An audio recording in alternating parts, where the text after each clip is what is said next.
Bienvenue à tout le monde à ce second webinaire Let's Talk Mobility du SPF Mobilité et Transport. Donc ce webinaire est organisé par mon collègue Laurent Demilly avec le support de notre service communication. Alors aujourd'hui, nous allons accueillir Monsieur Benoît Laine, qui est expert au Bureau fédéral du plan et qui travaille au sein de l'équipe transport.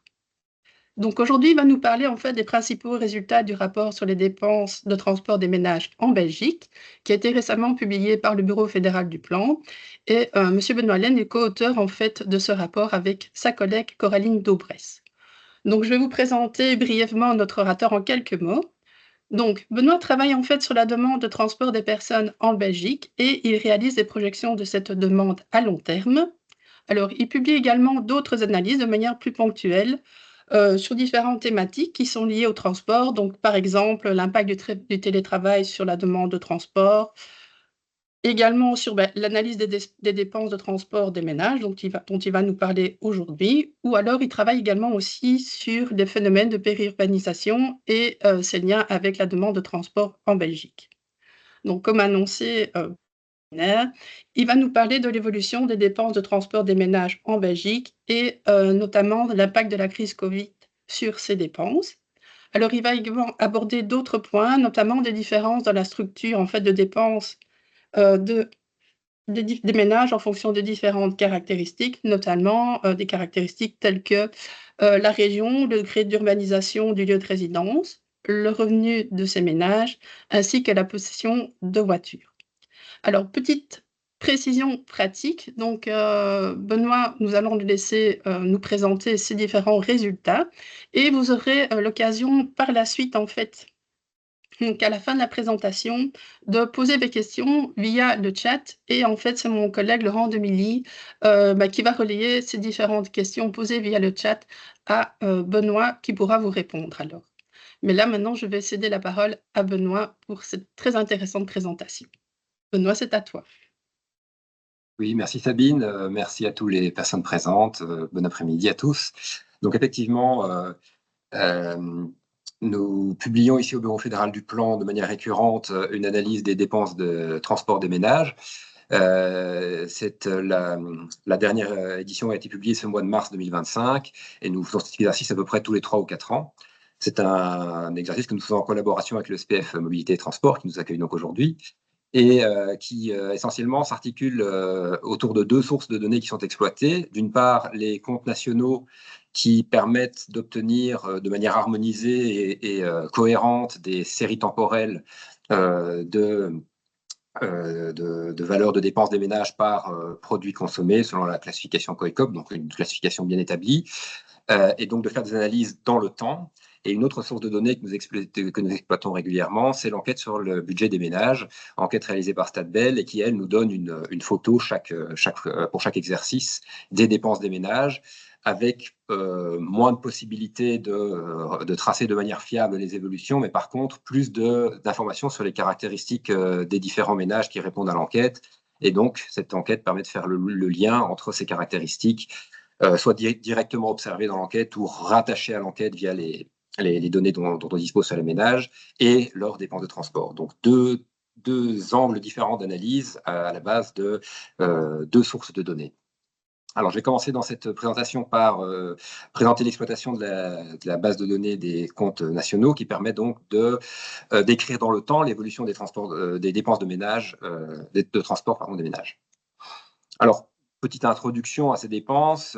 Sur le graphique en haut à gauche, ici, vous voyez qu'en 2023, ces dépenses représentaient à peu près 10% du total des dépenses réalisées par les ménages. C'est donc pas une dépense négligeable. On a bien sûr le logement qui vient en première place des dépenses consenties par les ménages avec à peu près 25% de leur budget de dépenses totales. Mais ensuite, on a une série de dépenses comme l'alimentation, le transport, les services financiers et d'assurance qui tournent toutes autour d'à peu près 10%. Donc, c'est un poste de dépenses important pour les ménages et donc qui mérite notre attention. Alors, sur base des sources que nous utilisons ici, on peut faire la distinction entre plusieurs catégories dans ces dépenses des ménages. C'est la partie droite de ce graphique en haut qui montre cette décomposition. Ainsi, les dépenses en 2023 consenties par les ménages pour le transport se composaient à peu près 23% de dépenses d'achat de véhicules. Alors, il s'agit essentiellement de voitures, parce que ce sont les véhicules les plus chers que les ménages achètent en général, mais ça comprend aussi les vélos électriques, les mobylettes, etc. Pour 65%, ces dépenses consistaient aux frais d'utilisation, d'entretien, de carburant, etc. pour ces véhicules possédés par les ménages. Pour 8%, il s'agissait de services de transport de personnes, donc ce sont des services de transport en commun, publics ou non, des transports en avion, en train, en bateau ou en bus, tram, métro.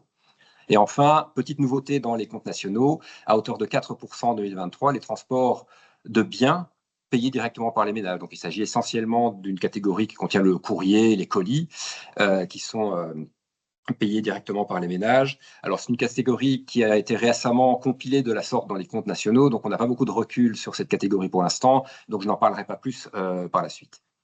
Alors, le graphique inférieur sur cette page montre l'évolution des dépenses totales en orange et des dépenses de transport des ménages en bleu, si l'on considérait qu'en 2015, ces dépenses valaient 100.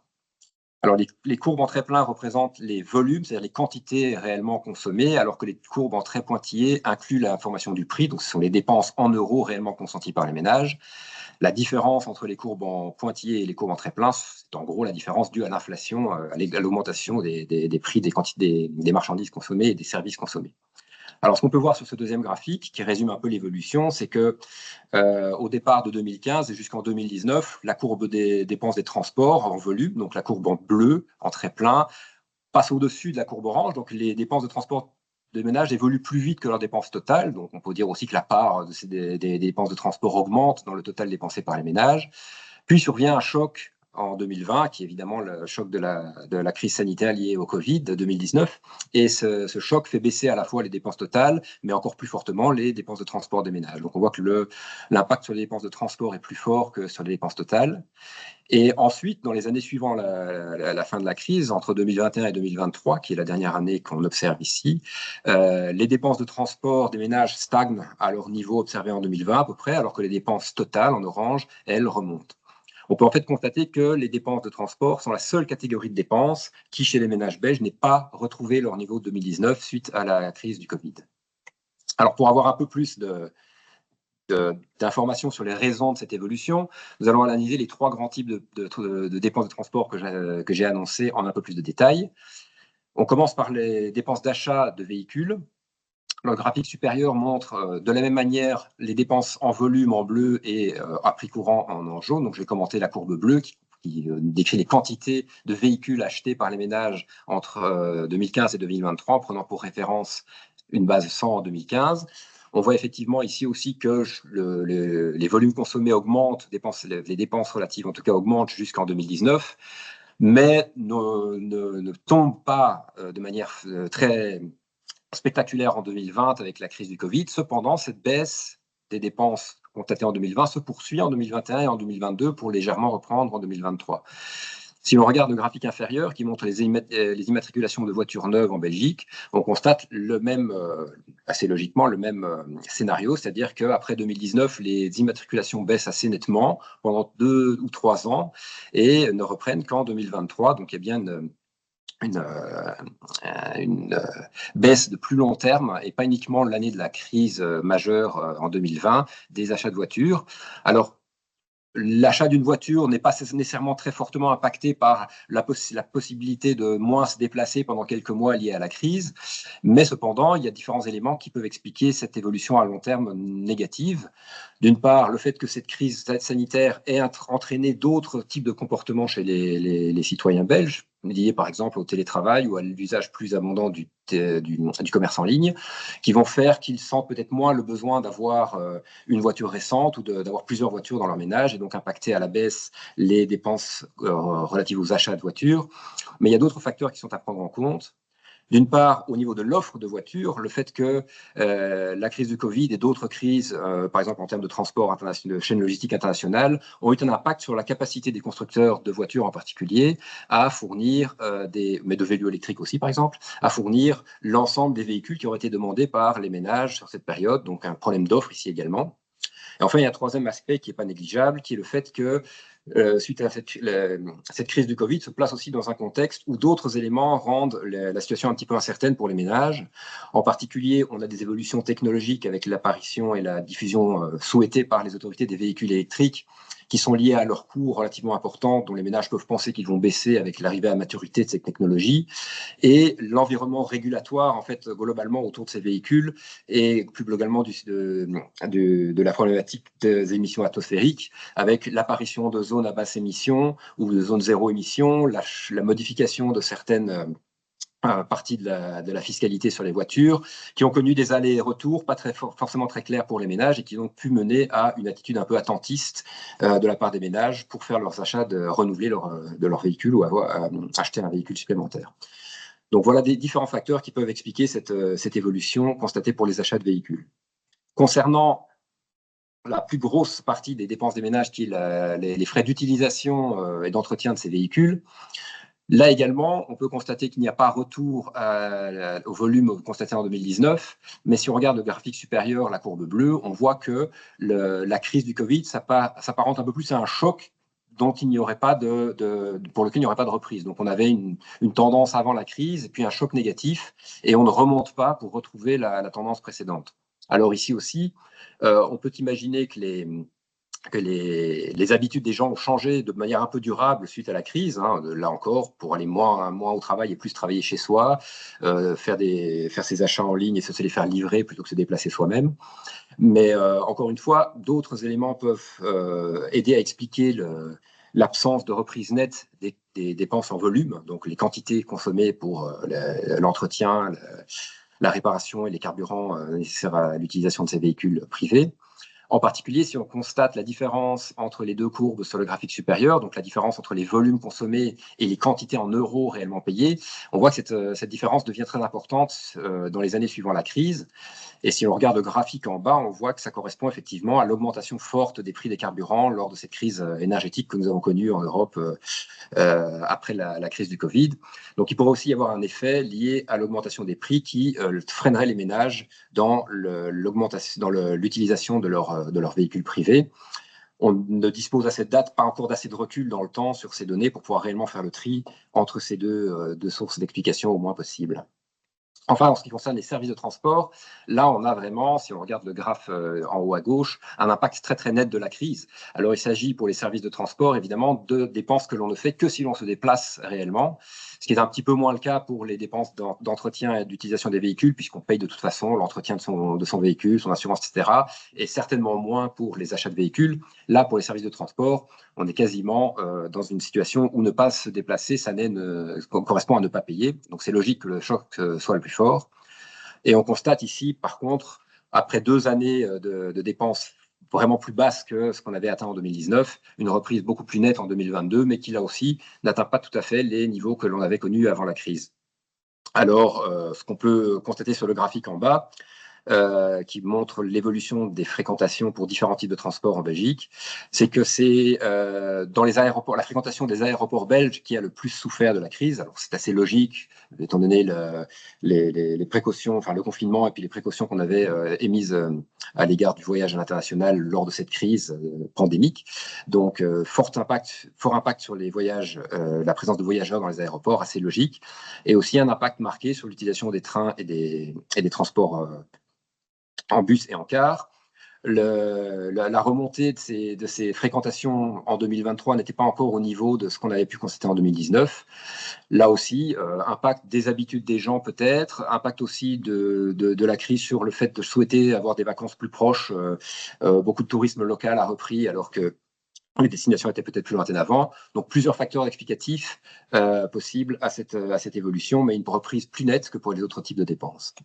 Donc, en synthèse, pour cette partie évolution des dépenses, on constate que les tendances que l'on a observées avant la crise ne se reproduisent pas nécessairement après la crise. Donc, il y a eu probablement un changement un peu plus pérenne qu'un changement qui serait un pur choc dû à la crise du Covid sur les dépenses des ménages de transport. Une partie de cette explication, de ce changement est probablement due à un changement de comportement des gens qui ont, suite à la crise, pris d'autres habitudes de transport et de consommation de services de transport. Mais on a vu aussi que d'autres éléments pouvaient s'y adjoindre pour expliquer la persistance d'une différence entre avant et après la crise dans les dépenses de transport, en particulier la crise énergétique qui a amené à une forte inflation des prix des carburants, entre autres, des problèmes d'approvisionnement sur, au niveau de l'industrie automobile et certaines incertitudes concernant la technologie des voitures hybrides ou électriques et les normes et réglementations qui y sont associées.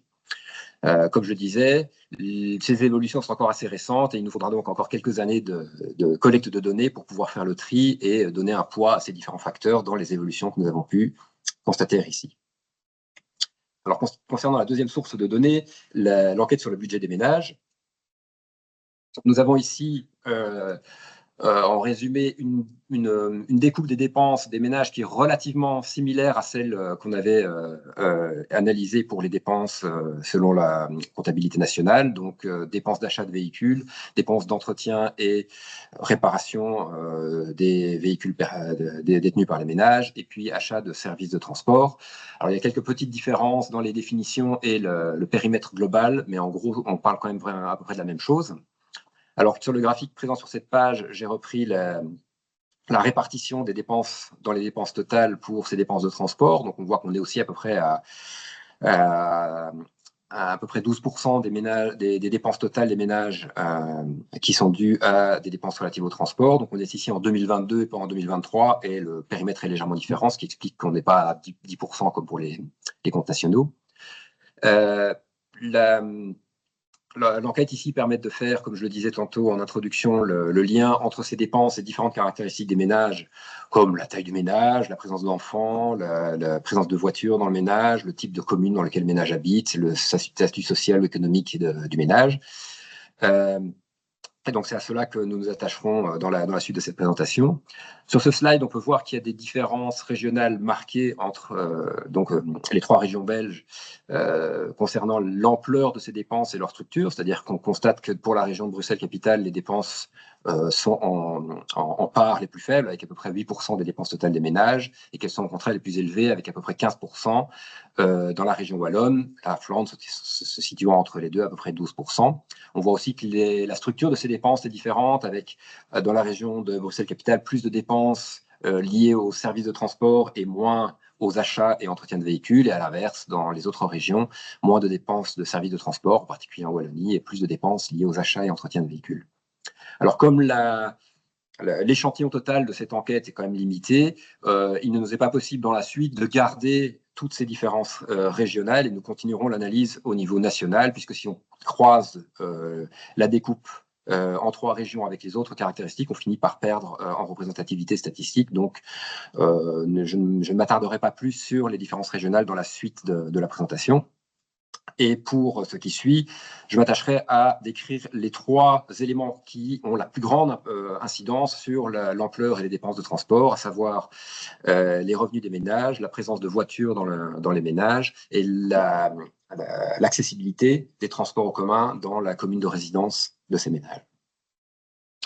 Alors, comme je disais à l'instant, le premier facteur qui impacte les dépenses des ménages, tant dans leur ampleur que dans leur structure, c'est la présence d'une voiture dans le ménage. C'est un petit peu enfoncer une porte ouverte, puisqu'on se doute bien que posséder un véhicule privé comporte des coûts importants d'achat, d'entretien, etc. Mais ici, on a la possibilité de le quantifier.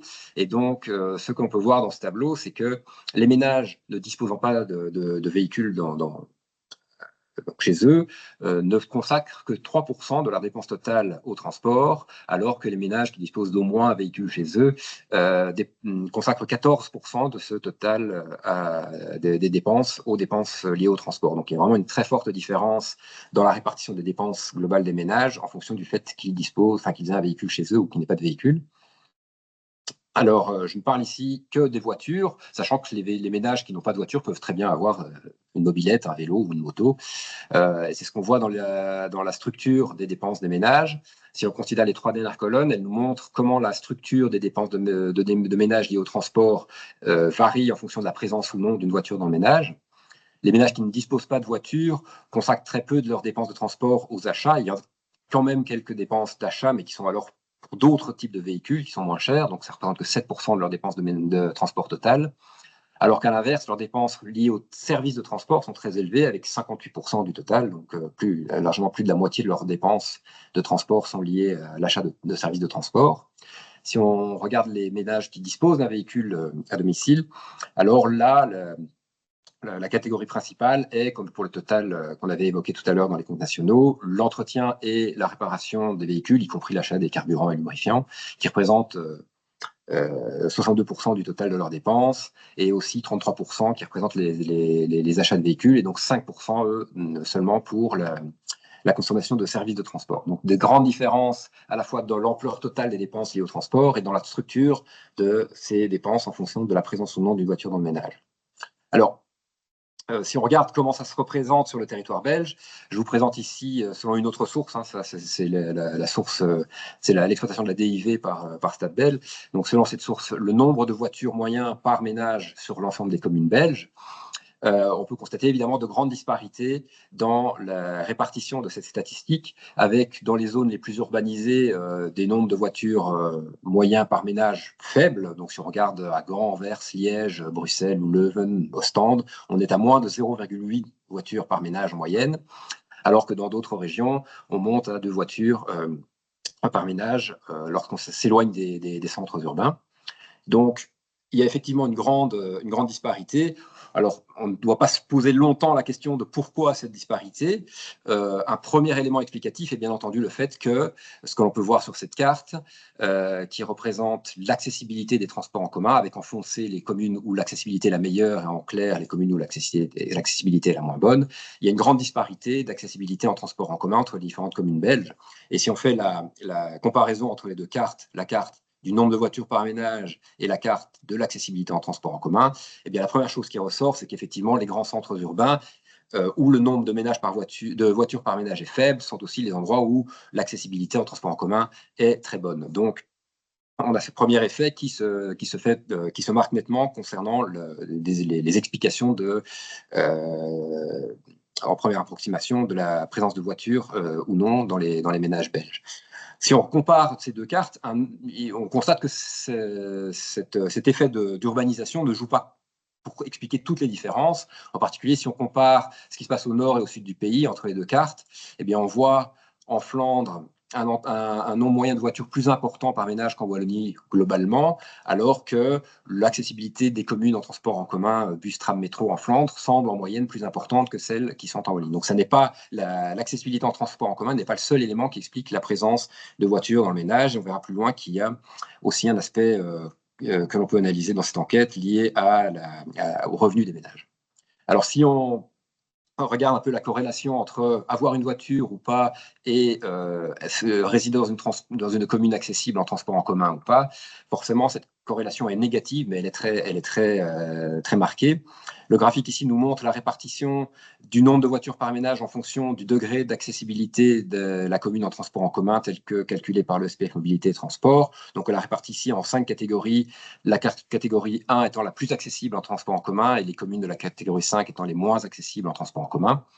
Et on voit très clairement que dans les catégories de communes les plus accessibles en transport en commun, 37% des ménages n'ont pas de voiture.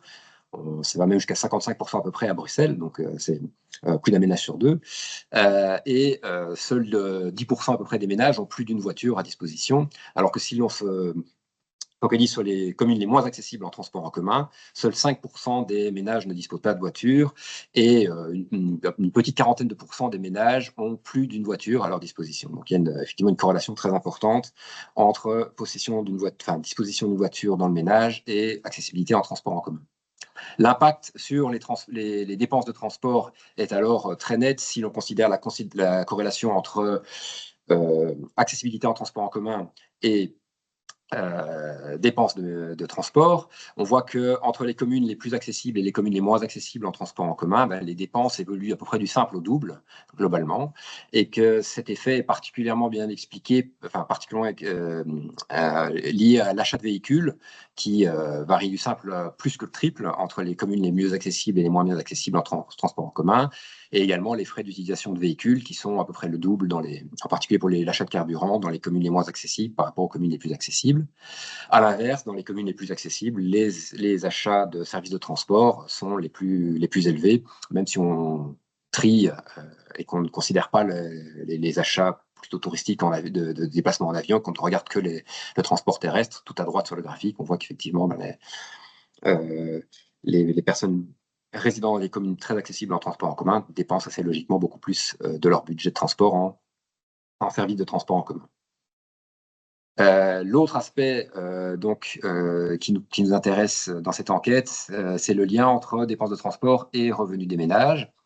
Nous avons ici classé les ménages en quartiles de revenus. Donc le premier quartile correspond aux 25% des ménages belges qui gagnent le moins en moyenne, et le quatrième quartile aux 25% des ménages qui gagnent le plus, avec les deux autres intermédiaires.